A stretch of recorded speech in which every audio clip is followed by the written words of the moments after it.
You didn't lose yourself. That's what everyone says, right? I just feel lost. I feel like I don't know who I am anymore. And for years, that framing, lost, felt accurate enough. But here's what nobody tells you. You can't lose something you never actually built. Most people walking around in identity collapse right now didn't lose an identity. They outgrew one they never consciously chose. And there is the significant difference, because one of these problems has a solution, and one of them is a story that will keep you stuck for years. I want to talk today about what identity collapse actually is. Not the therapy version, not the motivational poster version, the architectural version. What's actually happening at the structural level when a life that looks completely fine from the outside starts to feel like it belongs to a stranger. Let me describe someone. 42 years old, built a career they're proud of, has a family, a house, a reputation, by every external marker successful. People respect them. They've achieved most of what they set out to achieve in their 20s, and they wake up one morning and something is wrong. Not dramatically wrong, not a crisis, just wrong. A quiet dread, a flatness, a sense that the life they're living is somehow not theirs, even though they built it.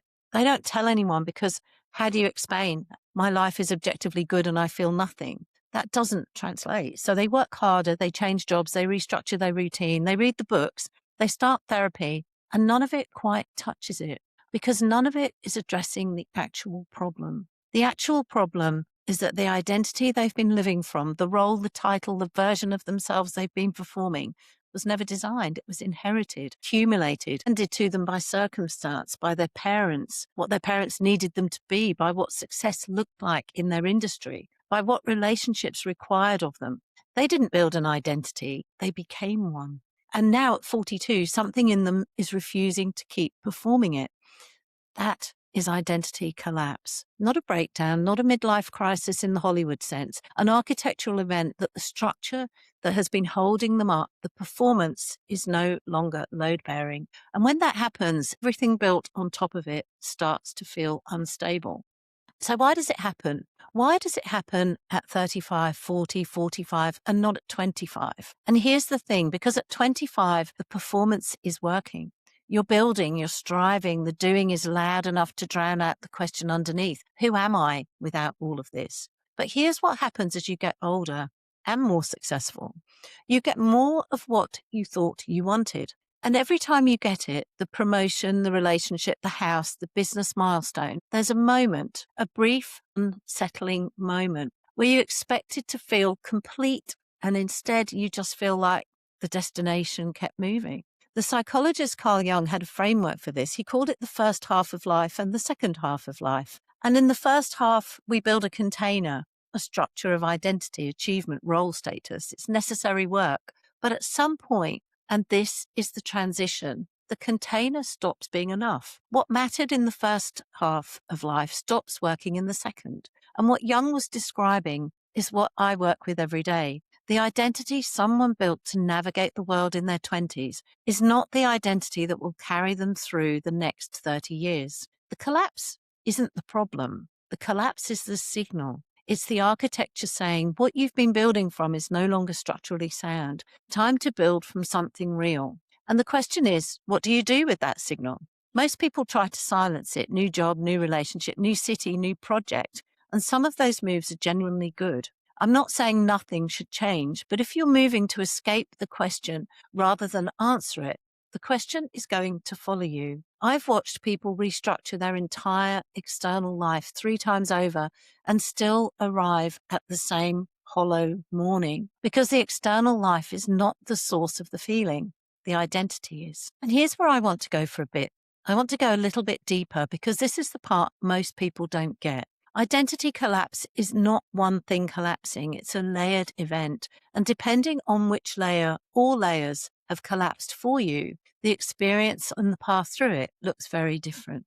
The 5 layers I work with are the layer, role, and other layers. The first layer is role identity. Who are in relationship to what you do? Your job title, your professional identity, your function. Layer 2, relational identity. Who are you in relation to others? your spouse, the parent, the child, the caretaker. Layer 3, achievement identity. The story you tell about your trajectory, your wins, your milestones, your momentum. Layer 4 is your belief identity, the values, worldview, and meaning. And the meaning making from frameworks that used to make sense of everything. And layer 5, your body identity, how you relate to your physical self, age, illness, chronic pain, major physical change. Most people in real collapse have 2 or 3 of these happening simultaneously. And the work isn't to grieve each layer. The work is to look underneath all of them and find out what's actually there when the performance stops. And that's what I call the excavation. And that's what I help people to do. I want to leave you with something that might sit uncomfortably at first. Identity collapse is not a problem to solve. It's a threshold to cross. Every person I've worked with who's come out the other side, and I mean genuinely not come out, just not got busy enough to stop thinking about it. We can all do that. Every single one of them says the same thing. They say, I'm glad it happened, not because it was easy.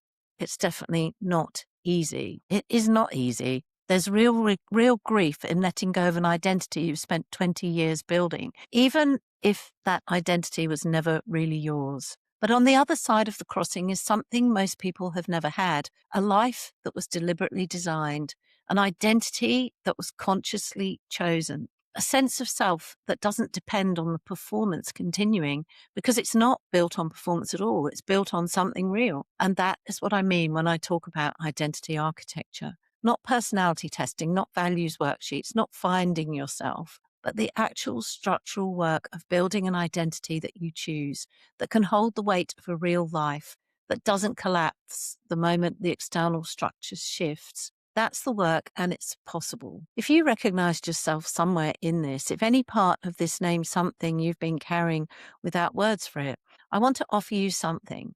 There's a free identity collapse audit in the description below. It takes about 10 to 12 minutes, and it will tell you which one of those 5 layers has collapsed for you and where you are in the arc, whether you're in early, mid, or full collapse, and why that distinction matters for what you do next. It's the most honest mirror most people have looked into in years. The link is below. Take it when you have a quiet 12 minutes. And if this video was useful, not just interesting, but useful, share it with someone who needs the language for what they're going through. And I'll see you in the next one.